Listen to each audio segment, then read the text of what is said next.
Hello बच्चों। JEE mains 2025 28 जनवरी evening morning shift का paper है। देखो इसमें क्या कह रहा है। इसमें पूछ रहा है कि अगर हम n number of lone pair बोल रहे हैं इक्वेटोरियल पोजीशन पर ClF3 की स्ट्रक्चर में, तो उतने ही एन नंबर अनपेड इलेक्ट्रॉन इनमें से कौन से स्पीशीज में होंगे ये बताना है। तो चलो पहला काम करो कि ClF3 की स्ट्रक्चर बनाओ। ClF3 के पहले आप एक काम करो, क्लोरीन का एटॉमिक नंबर बताओ। क्लोरीन का एटॉमिक नंबर 17 होता है। इसका लास्ट शेल कैसा होता है बेटा, 3s2 3p5 होता है, राइट।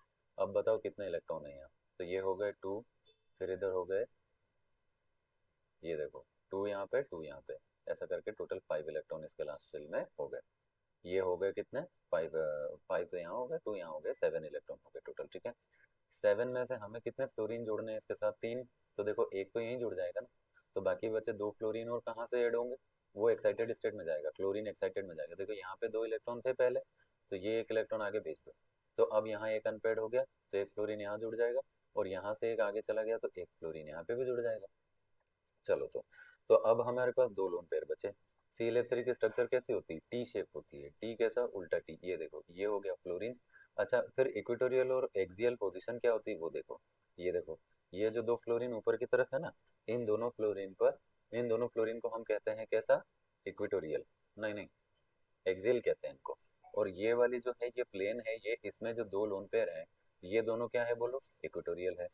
तो पॉइंट ये है कि अगर हम बोलें कि ये जो क्लोरीन का ClF3 का जो स्ट्रक्चर बना है, इसमें 2 लोन पेयर इक्वेटोरियल पे है। अब इक्वेटोरियल पे ऐसा मान लो ये ट्राइंगल बन रहा है ऐसा। अच्छा, इसको ऐसा समझ लो, आप जहाँ बैठे हैं ना, जिस डेस्क जो टेबल है आपकी स्टडी टेबल है, उसको मान लो कि ये प्लेन सरफेस है, और इसके 4 कोनों पे 4 बॉन्ड बन सकते हैं, और बीचों बीच रख दो क्लोरीन। और ऐसे ही क्लोरीन अब ऊपर की तरफ 90 डिग्री जो है वो बन जाएगा एक फ्लोरीन, और ऐसे ही 90 डिग्री नीचे की तरफ एक फ्लोरीन, ठीक है। तो अब जो ये 4 कोने थे, उनमें से 3 कोनों पे आपने बॉन्ड बनवाए, एक खाली रह गया उसको जाने दो। पर जो ये 4 कोने होते हैं ना ऐसे सरफेस वाले, उनको बोलते हैं इक्वेटोरियल, और जो ऊपर की तरफ होता है नीचे की तरफ होता है उनको बोलते हैं एक्सियल। तो सिंपल सा यहाँ पे हमारा एन की वैल्यू 2 आ गई है, बस इतना ध्यान रखना है।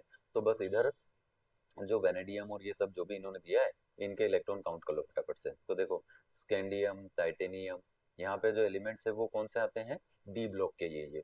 तो scandium, titanium, vanadium, chromium, manganese, iron, cobalt, निकल, कॉपर, ऐसा करके जिंक, ये सब चलता है। अब पॉइंट ये है कि इसके लास्ट शेल में कितने इलेक्ट्रॉन है, तो इनके सब में 4s में तो इलेक्ट्रॉन रहते ही हैं, डी में बढ़ते जाते हैं 1 बाय 1। तो देखो यहाँ हमें जो दिए, इसके डी में कितने होते हैं 1, इसके डी में 2, ये 3, और ये 5 होता है, ये एक्सेप्शन केस है बेटा। इसके डी में कितने हैं 5, यहाँ पे 6, और ये 7, और ये 8, और ये 9, और डी में 10। डी सब सेल की बात कर रहे हैं, उसमें 10 इलेक्ट्रॉन होते हैं। अब देखो यहाँ हम इलेक्ट्रॉन रिमूव कराते हैं तो यहाँ से तो जाएंगे, एक और साथ में 4s वाले भी रहता है। तो इसके 4s में कितना रहता है 2 इलेक्ट्रॉन, इसके 4s में भी 2, इसके 4s में भी 2, यहाँ पे 4s में 1। क्यों, क्योंकि एक इलेक्ट्रॉन उसने 3d को दे दिया। 3d में कितने होने चाहिए, देखो 3d में यहाँ से 3, यहाँ 4 होना चाहिए था, पर अब कितने हो गए 5। इसका मतलब एक बढ़ा तो आया कहाँ से, 4s से। अब चलते हैं यहाँ पे 4s में कितना, तो यहाँ 4s में 2। अब हमारे पास जो ऊपर उसने अलग अलग एलिमेंट दिए हैं, उनमें किसमें कितने इलेक्ट्रॉन रिमूव कराए हैं वो देखो पहले तो। देखो वेनेडियम लिखा है, वेनेडियम पर कितना पॉजिटिव 3, तो 3 पॉजिटिव मतलब एक इलेक्ट्रॉन यहाँ से गया, दो यहाँ से गए और एक यहाँ से गया। तो इसके पास 2 अनपेड इलेक्ट्रॉन है, तो पहला तो ये आ गया। फिर टाइटेनियम पे चलते हैं, तो टाइटेनियम में टोटल इलेक्ट्रॉन कितने थे, 2 यहाँ 2 यहाँ 4, 4 में से 3 गए, 3 पॉजिटिव लगा है ना, तो इसके पास एक अनपेड इलेक्ट्रॉन है।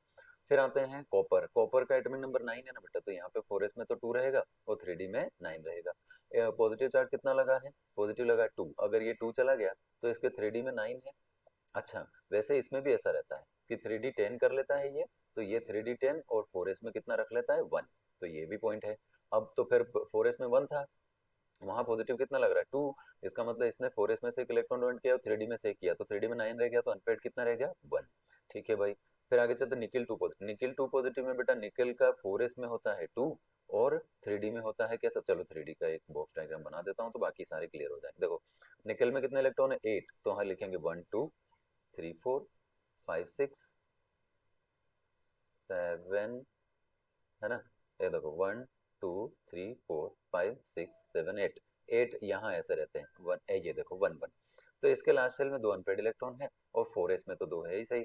तो हमने यहाँ पॉजिटिव कितना चार्ज लगाया, 2 पॉजिटिव लगाया ना, तो 4s में से 2 चला गया, तो ये 2 अनपेड बचे, तो एक और ये भी आ गया हमारा निकल वाला भी।